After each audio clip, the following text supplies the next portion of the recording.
Okay, welcome to the REmarketing Podcast. My name is Jerome Lewis. I am your host for today.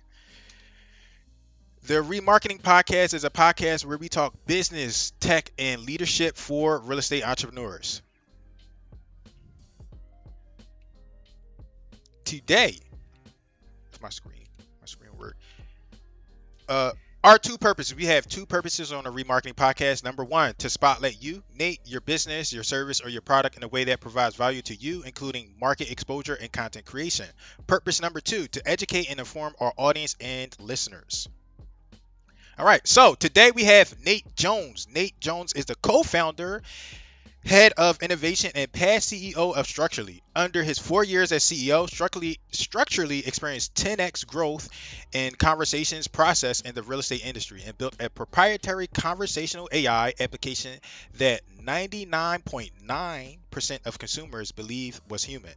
Structurally has also become a Housing Wire real estate tech top 100 company and grew to a team of 26 employees. Nate, I am excited to have you here because I love me some technology and I also love real estate. Welcome to the show. Yeah, absolutely. Thanks for having me on, Jerome. Absolutely. So, I have a few questions for you, and this one is going to be a little bit more technical, and we might even do some demos today. The first question that I would like to start off with is I'm going to ask you to tell us what you do professionally in your own words. Yeah, so I would say that I professionally help people qualify and convert leads. So we do that through technology. So we kind of started, I always like to give a little background on Structurally. We started kind of talking to real estate agents in college. Myself and my co-founder, we spoke to about 100 of them over time and decided that lead follow-up was a problem that kept coming up. We set out to solve that with technology, not a human call center. Human call centers have kind of been around for a long time. We believed that tech was in a spot that it could do all of the same things that humans could. And we set out to solve the lead conversion and follow-up problem with technology. So every day I get up and I try and make salespeople more efficient, basically. Awesome. I appreciate that. And like I've written a book myself, and the book is called REmarketing. It's called Real Estate Marketing. And one of the top chapters in that book that inspired the book is like remarketing, following up. It's the importance of following up because I've realized there was a huge error that we're making as real estate professionals. It's not just real estate, it's across all industries, which I'm sure you know. So I'm excited today, and I would like to get into, I want to hear about the software and the software that you have. So you have like an AI software, but I want to get down into some like basics, right? So I understand AI, you understand AI, we're tech people, but I want to talk about it in a way that everybody can understand it. So the way that I would like to do that is I would like for you to tell us what AI is. What does it mean? What does it stand for? And let's proceed. Yeah, great question. I always love to cover this too, because one of my goals is to kind of dispel the myths around AI as well. So I'll make one caveat here. My favorite definition of AI comes from our machine learning engineer, who is a co-PhD in math and stats and studied computational theory. So it sounds like he's very smart, and he is, but he put it in a really simple terms. And he believes that AI is simply the tasks, a computer performing the tasks that a human historically has done. So it's essentially anything that a human has historically done. There's a lot of different avenues of AI. There's predictive analytics. One that probably in real estate you'd most be familiar with there is the Zillow, Zestimate, or any automated valuation model. That's a form of AI in predictive analytics. You're predicting the price of a property, for example. There's computer vision, telling a computer to pick out certain things from an image or picture. Then there's natural language processing, which is where we focus for conversational AI. We're trying to understand and interpret all the things that people are, in our case, writing to us in messages over text and email, and deliver some sort of high quality conversation back to them by understanding the intents, the context, kind of everything that's going on in a conversation. So there's a whole bunch of different avenues under AI. I think it's the biggest, broadest term. And like I said, it's really a computer doing the tasks that historically a human has done. Okay, awesome. I appreciate that. And one of the things that you'll always hear me say is that like we humans, like we're a bit irrational, and to be honest, we should not be um, doing the things that computers should do. If a computer should do it, if a computer could do it, we should not be doing that. I always say that. And one of the things that people, oh my God, you shouldn't say that, is like jobs. Like computer take jobs. So they take jobs, but it allows us as humans to be able to go be more creative and work on the things that we're good at. So I'm a huge proponent of technology, and even though it may eliminate some jobs, it allows us room to grow and create. So, all Yeah, right, that mhm, is exactly right for sure. If I can touch on that too, that's something that we get asked a lot. Like, what is the future of AI? Why is it going to take my job? Like, no, we kind of started structurally, and we thought, hey, maybe our product could replace an inside sales agent because it kind of does the same thing, follow up and qualify leads. And we quickly found that that's not the case at all. Our product augments the role of an inside sales agent. And that's what a lot of people believe is actually the future of AI. Just like you said, Jerome, it's going to make people, it will augment jobs. There are some that could be entirely automated out. You think of like the Gigafactory and stuff in Tesla's case, where their entire line is essentially robots putting it together. But people still have to watch those robots, right. make sure they work, check them. And in our case, it's a little less, little less aggressive, but we're making the roles of inside sales agents easier. Instead of making 500 dials a day, hearing no or get lost 498 times, we do that. And then they get to call happy leads who are a lot more willing and receptive to actually have a conversation. And it makes their life easier too. It's not here to replace them, it's here to make them happier and focus on more creative work, like you mentioned. All right. So you mentioned two things that I would like to get a little bit of clarity on. Like we have ISA, which is inside sales agent. Could you define that for us and talk about their role? Yeah, so it's essentially someone who's following up with leads and qualifying leads, text, phone, email, what have you. Their job is to take all those leads that you're buying or generating and turn them into appointments, or in some cases, maybe deals, or a little bit further than that, usually appointments. And what I always like to say is if you don't have an ISA, that's okay. That's usually a little later step in terms of your hiring process. You can definitely hire one really early, and I suggest doing so. But if you don't have an ISA, you are the ISA. You're responding to all the leads. You're chasing all those leads. You're following up and converting them. Because if you're not, then you're just throwing a bunch of money at leads to go die, and that makes no sense. So that is really where we've seen a lot of fit with our product, is helping ISAs be more productive. Or if in the case you don't have an ISA, that can our product can at least kind of be your temporary ISA until you might hire a real one. Awesome. And you also mentioned augment. Could you tell us what you mean by the software helping the artificial intelligence helping augment what our current roles are as professionals? Yeah, yeah, for sure. So like I said, kind of in the ISA example, so you as an agent, team leader, brokerage, whatever, would send us leads from your CRM or from where you're generating leads, Facebook, even Zillow, any pay-per-click site. You're automatically sending our product leads. We're chasing those leads automatically about with 52 touches over 52 weeks over text and email. And then as soon as that lead replies, we're having a two-way back and forth conversation, qualifying or disqualifying them. That is essentially the role of an ISA too. But with an ISA, they're a lot more manually intensive with those leads. They have call quotas. They may be making 100, 200 calls a day. People aren't answering the phones as much as they have before. And I think that is one area that we augment the role of the ISA, because if that's the truth, if we're saying people are answering the phone less, which is true for the most part, ISAs have shifted more towards texting and emailing to have conversations. That is really hard and tedious to manage. If you think about managing 500 relationships over texting, very difficult to do. And that's the reality of ISAs, is they're trying to manage 500 potentially conversations in their pipeline at all sorts of different stages on their sometimes personal phone. Our product does that for you, for the ISAs. So we just basically surface or bubble up qualified leads and say, hey, ISA or team leader or whatever, whoever's using our product, this is a hot lead. Call them. They've indicated that they want a phone call or they want to meet. We've qualified them. Just make the call. You don't need to worry about, cold calling 500 leads and getting told no a bunch of times. We've already kind of sifted through all those leads for you, so they can ultimately be more productive. Awesome. And so one of the things that I like to help people understand, just in technology and like marketing overall, is the leverage of technology, right? And that means like a lot of times people will see, oh my God, that is so expensive, right? Like a software or a tool.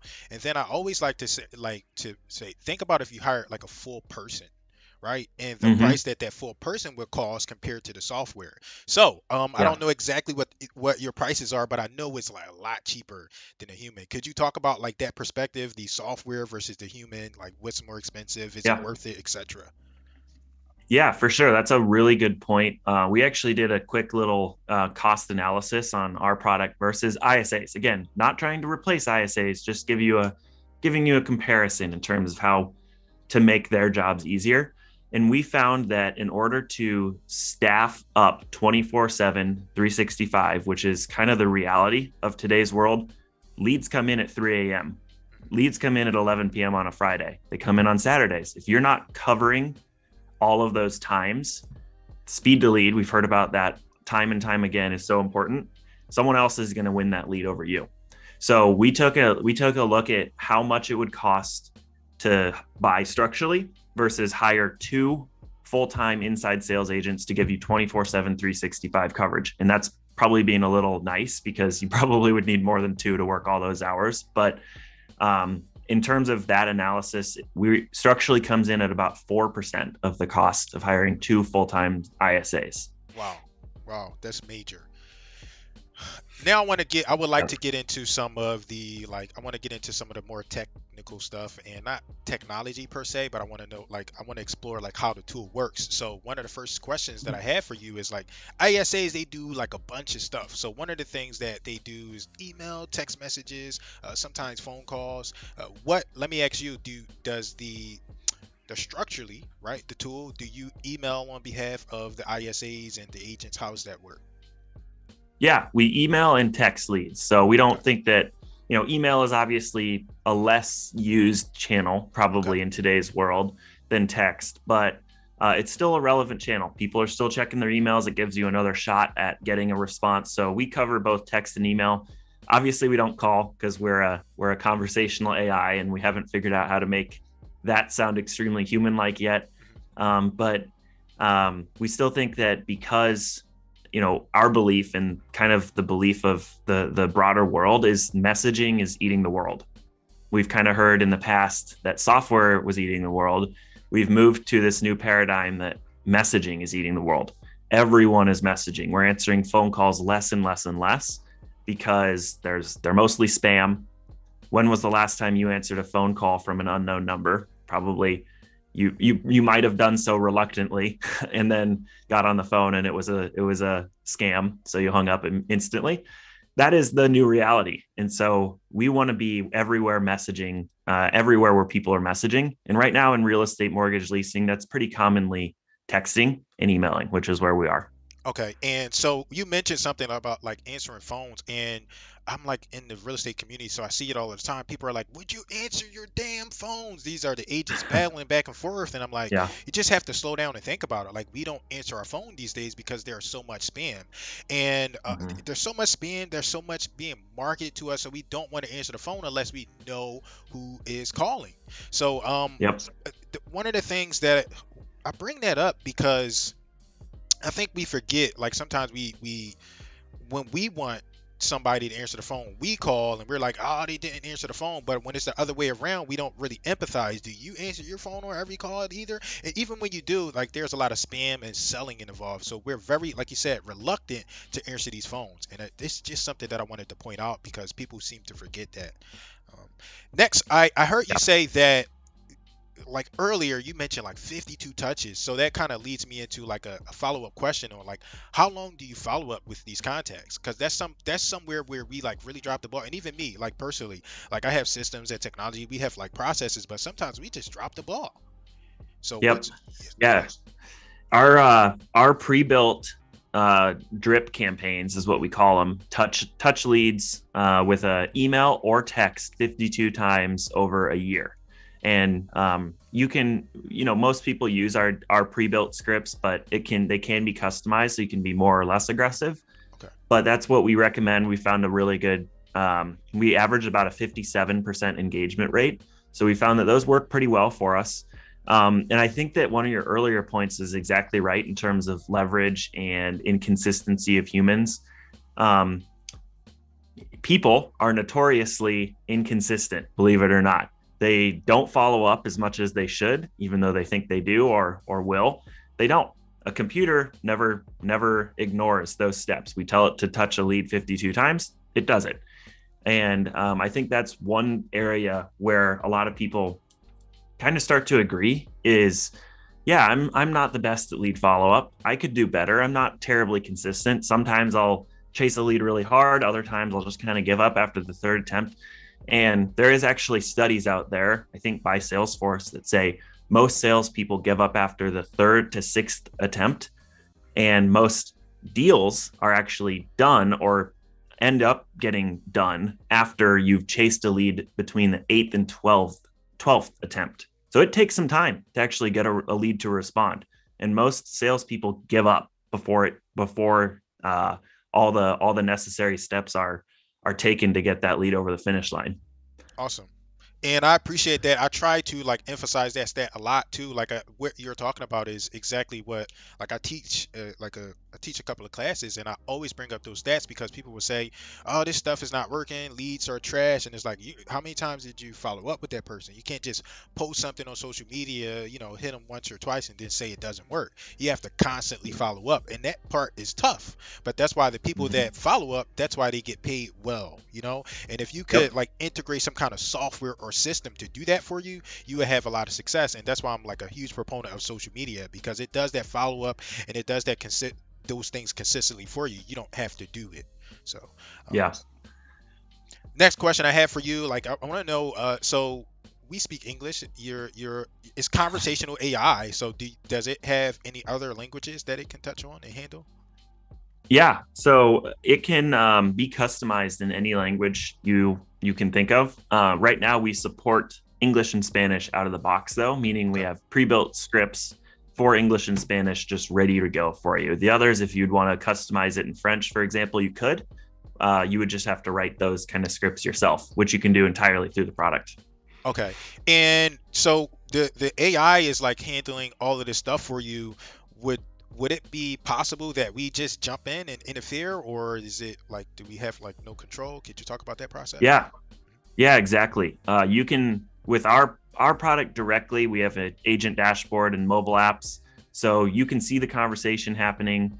You can take over. We call it muting the AI at any time, and you can do that. We also have a bunch of integrations with most of the common CRMs in real estate, mortgage, leasing, where we push our conversations back to the CRM, so you don't have to log into our dashboard. We want you to not learn structurally. We want you to treat it like an assistant that's just living in your CRM, basically. And we have mechanisms in those CRMs that actually let you mute the lead from there as well. It's like you could add a tag, for example, if you're using some CRMs that say like stop AI, and that will stop the AI. So ideally, you're not really ever working in structurally. You're working in your CRM, and the conversations are just happening in a very human like way, as if you literally had an ISA or assistant doing that job for you out of your CRM.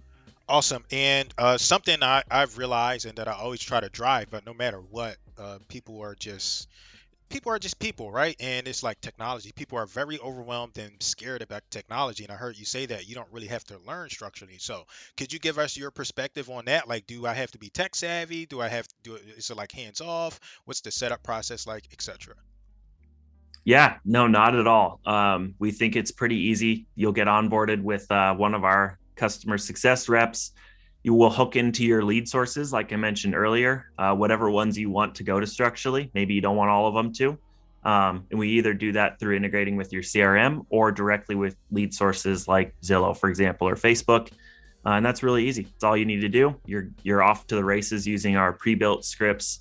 And we have those scripts built for pretty much every use case imaginable. New leads new buyers who've inquired about a specific property, maybe forced registration buyers, sellers, renters, investors, land buyers. We have scripts for all of those conversations. We also even have scripts for what we call old leads, which we see a lot of our customers using us for. They might have a database or CRM of a couple thousand leads that have been sitting there collecting dust, haven't been engaged for a long time. They send them to us, and we actually bring them back to life and qualify them and convert them. Obviously, not as high a rate as those new leads since they're older, but still, those are leads that a lot of people have kind of given up on. They said, maybe I went after them like 6 times and they didn't respond, and now they're just sitting in my CRM.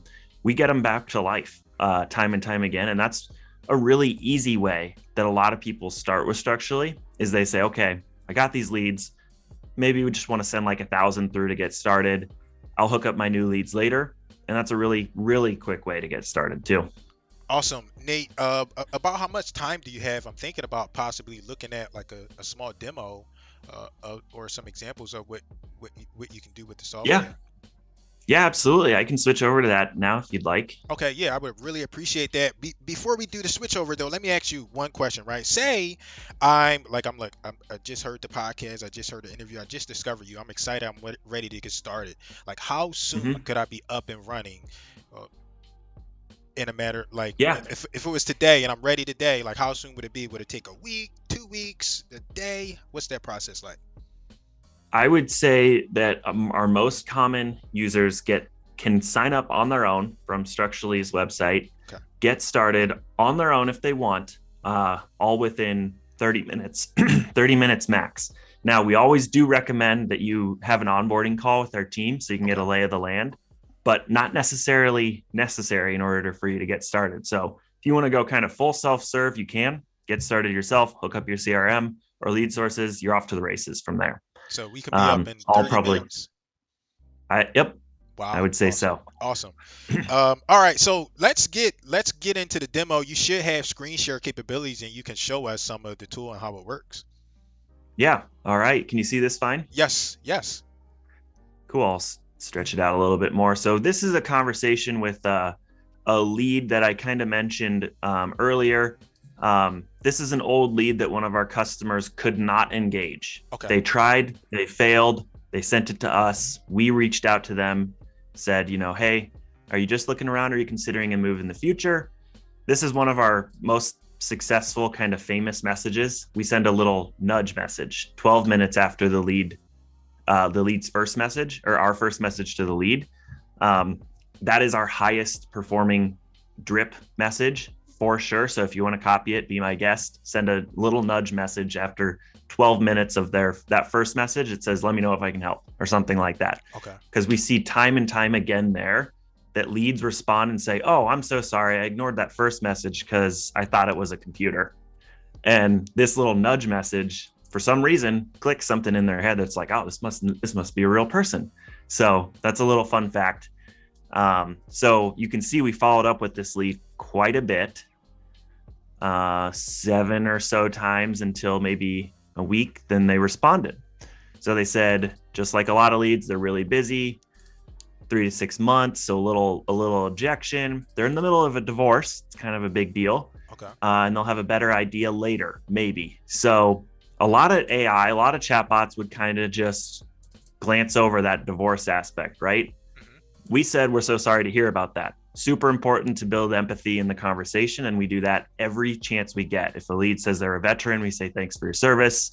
If a lead says they got a new job, congrats. New child, congrats. So we're building a ton of empathy into these conversations, which is why 99.9 believe that they're talking to a human. We're also doing things that we call like mirroring and matching in the conversation. So really easy stuff. They said they're looking here. We said it back to them. Okay. And that helps, through texting, kind of helps them understand that we're listening at least, and that, ideally a human could really be the only thing that could do something like that, but we're not human. And the other interesting thing about like this information that we're continuing to ask, 300,000 price range, 3 bed, is all this information is being extracted in real time, and in some cases sent back to the CRM too. So all this information is at least here for you at the glance, the relevant stuff that maybe an ISA could pick up of later on and use to their advantage when they step in. So then from there, we're just asking, primary residence, or what type of property are you using the property for? Do you need to sell it before you buy? No, because the husband took the home again. So people tell us some crazy things in these conversations. This one is really tame, actually. More times than not, we actually hear people's entire life story. People really open up to our product. I think because we frame it as an assistant for you or your team. Yes. And when you come in kind of guns blazing as an agent and say so, I think people are a little more tentative. They're like, they're trying to sell me. I don't really want to be pressured yet. With an assistant, whatever, I'll tell you my whole life story, which we see all the time. Okay. Makes sense. Yeah. So we kind of go into, are you working with a lender? This is a really interesting message too, is shopping is very vague. Lots of chatbots or AI would get kind of tripped up here. Like, what does that mean? Do you have a lender? Don't you have a lender? What are you talking about? So we always like to think of our product as an ATV, whereas most trains most ISAs or other chatbots are a lot like trains. They're kind of sticking to a script. If they say something off script, the lead, there's going to be a train wreck. I'm sure every one of you has probably experienced one of these chatbots. Yes. That pops up in the right hand corner. You can only really say 3 things, and if you don't, you break the whole thing. Right? That is not at all what our product does, because these conversations are so important when you're having a conversation about one of the biggest buying decisions of your life.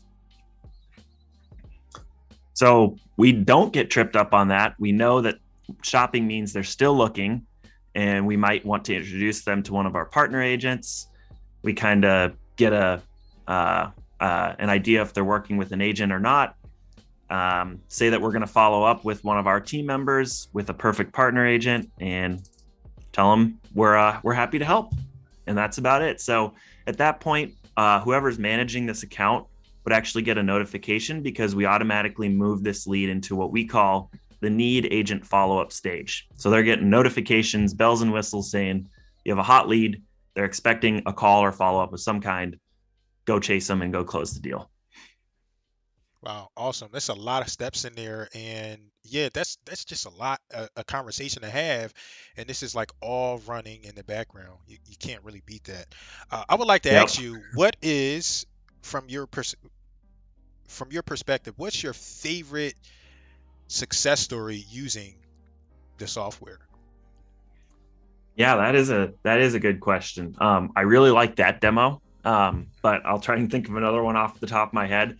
I like that one because what we actually heard from this partner customer of ours was they tried to reach out to this lead repeatedly with calls and emails and couldn't get a hold of them. Then they sent it to us, and you saw we kind of almost immediately after a week got a reply ourselves. So we see that time and time again.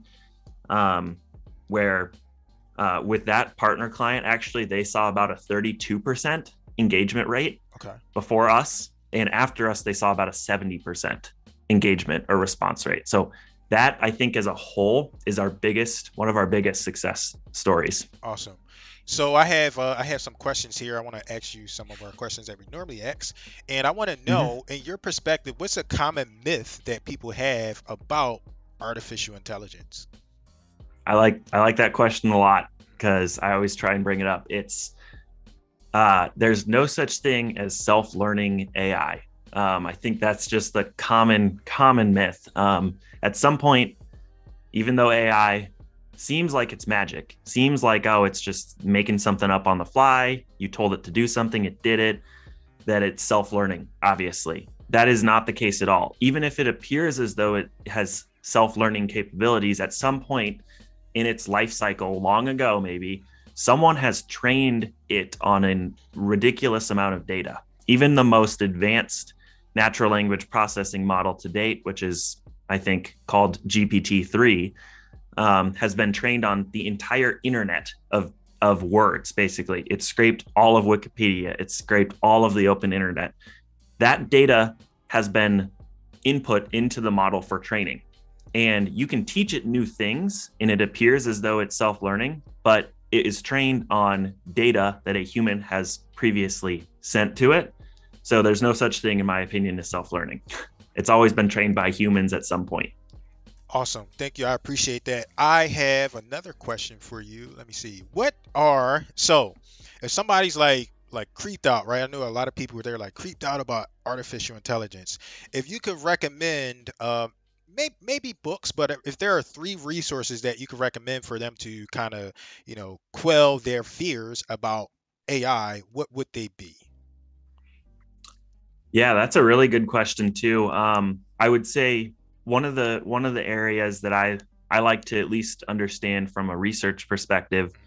Well, there's kind of two that I pay a lot of attention to. It's one, the Allen Institute of Artificial Intelligence, and that's a very technical one, understanding like the absolute bleeding edge of where AI is today.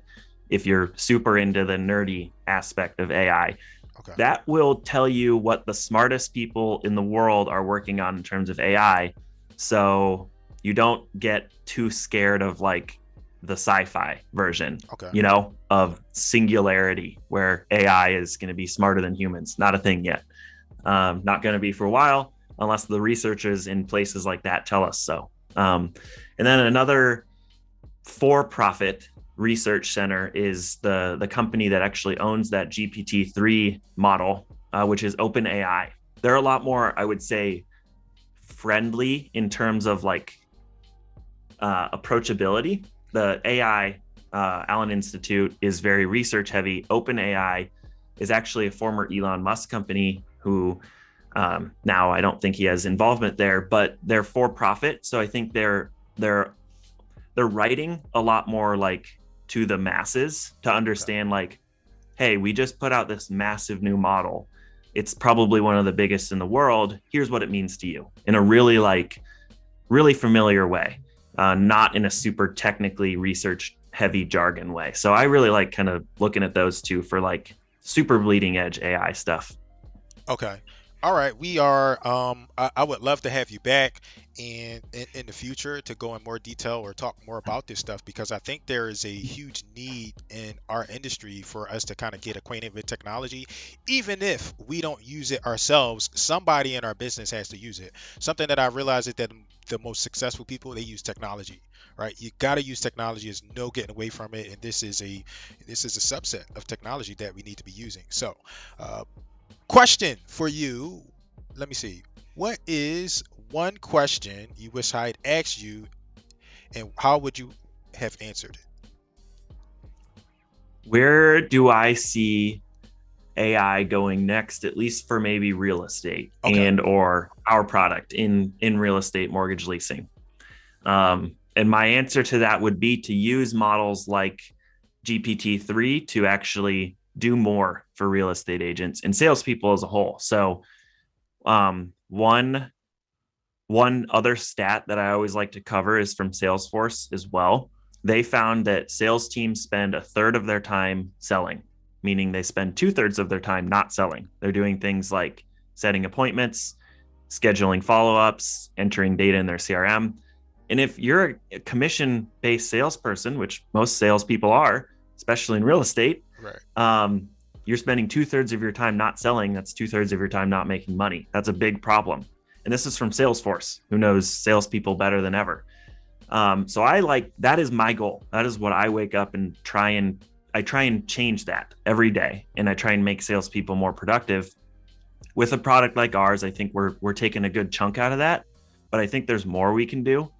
And I believe that there's an opportunity to do more in terms of writing actual content for salespeople. So if you think about your time as a salesperson, you're probably spending a lot of time writing emails, writing texts, writing contracts, writing property descriptions. You're writing a lot as a salesperson.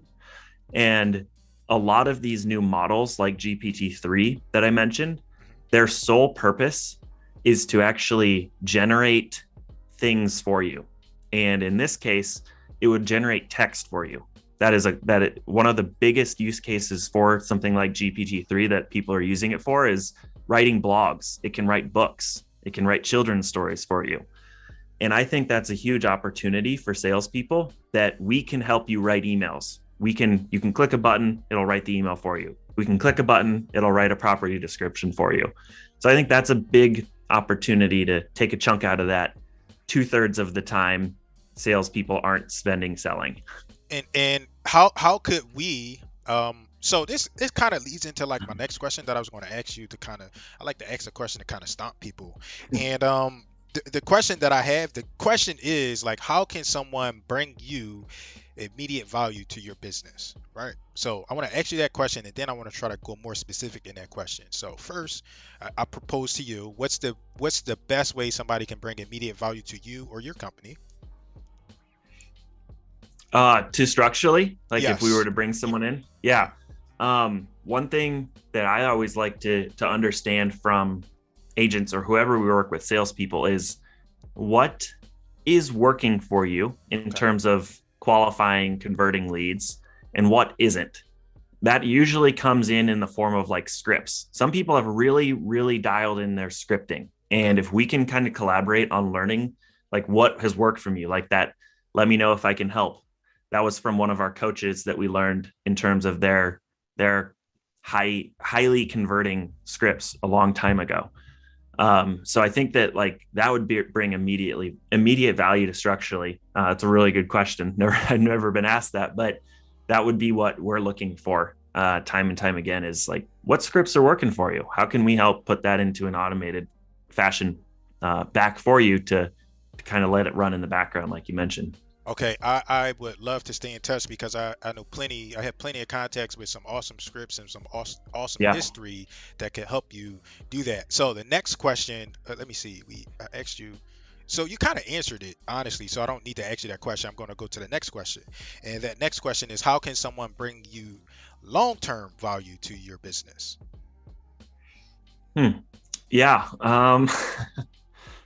I would say understanding new opportunities for structurally in terms of industries too. Okay. So that's a little longer term, but this is obviously not a problem that's just for real estate mortgage leasing, although that's where we have a lot of customers. One thing that through our customers today that what we've uncovered is um, this product can help people qualify and kind of run candidates through a HR hiring funnel as well.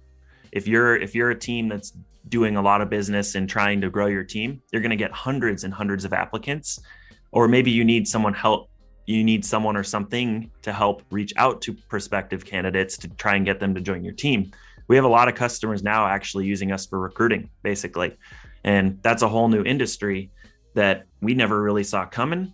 So I think that every business gets leads in some regard. And so I think if you're thinking, this might not be for me, it's real estate, mortgage leasing, it's not at all. Every business gets leads. Our conversations are completely customizable Hmm. in any industry, and it can handle those conversations out of the box. We're looking for long-term value for people to tell us like, where do you have the most problem with following up and qualifying leads, basically.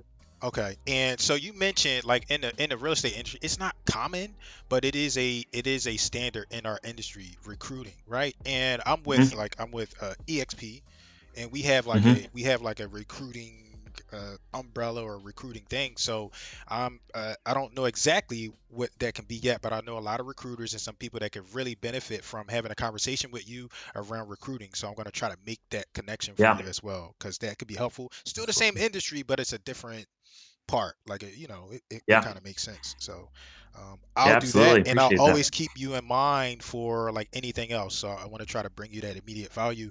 Let me see. Next question I have for you is like the final question, right? We usually call it this round our closing table because real estate, ha ha ha, closing table. Yeah. So the next question I have for you is, where can we find out more about you online, you and structurally? Yeah. I always like to put my money where my mouth is and let people test the product. So rather than talking to me or going to our website or whatever, go to test. Oh, hold on. I think it's test your. I'm going to look it up quick so I don't Okay, say it yeah, wrong. take your time, and I'll get a link in the show notes as well as the comments, so people There can it try is. it out. Yep. Testyouraiassistant.com. And that will give you a form to fill out, and it'll put you in touch with our product in a very real estate conversation. I think as a buyer, maybe. Um, so one thing that I always like to say there, though, too, is we've had a lot of people test this, and they ask some pretty crazy questions. I think I've seen people say like, "When are we going to find aliens, and what language do they speak?" Like to our AI, it's like we're going to answer it. We're going to try and have a really human like conversation, and we might just trick you on that and actually handle it really nicely. But like, try and have a conversation like a real lead. Yeah, be Try real. and go really far and try and break it, but in some boundaries, not asking weird off the cuff questions like that. So that's a great way to get in touch with us. We by doing that, we'll have your information as well, and we typically like to reach out even through our product after you're done and say, hey, how was it? How can we help? You interested in learning more? And then we can kind of take it from there. Awesome. Nate, I really appreciate you doing this today, and we are coming up on the end, but I would love to collaborate in the very near future. And one of the things that I have in mind is I have students that I teach every week, and we do different subjects. Generally, it's around like social media, but so what I'm thinking is you come back and you do like a demo and a structure and show us how we can integrate this with social media to get more business, close more deals. What do you think about that? Yeah, absolutely. Social media goes hand in hand with this. You can't really generate leads or get attention and build your brand on social media without having a follow up process in place. So they go hand in hand. Okay, awesome. I'm looking forward to having you back, not only for my students, but also for my own selfish reasons. I can't wait to test out the software and start, using some of the stuff. Before we Cool. go, I always like to ask our guests, do you have any final closing statements? No, I think we covered everything that I like to cover here. So we've done a really good job. These are probably some of the best questions in terms of what I like to cover on any podcast I've ever done. So appreciate having me on. Awesome. Thank you so much. I really appreciate you. Let's set something up and work together in the future. Thank you so much, Nate, for Awesome. being here. Yep. Awesome. Thanks, Jerome. Yep, absolutely. Bye-bye. Bye.